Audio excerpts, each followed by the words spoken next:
আসসালামু আলাইকুম। আজকে সকাল সকাল পেয়ে গেলাম আমি এখান থেকে মাত্র 3টা গাপ্পির বাচ্চা। এই দেখেন, এটার ভিতরে তো আমার কয়েকটা গাপ্পি ছিল, 4-5টা গাপ্পি ছিল। এর ভিতরে হঠাৎ উদয় হয়ে গেছে গা, বাকি গাপ্পিগুলা খালি 2টা গাপ্পি রয়েছে। যেটার কালার ভালো ছিল ওগুলা হাওয়া হয়ে গেছে, কী হয়েছে জানি না। তো আজকে সকালে আইসা দেখলাম হঠাৎ করে এটা বাচ্চা দিছে আর কি।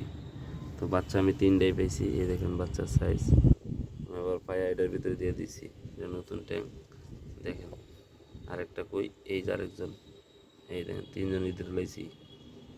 এই 3টা বাচ্চাই পেয়েছি, জানি না করা দিছে, তবে আমি এটার ভিতরে 3টা বাচ্চাই পেলাম।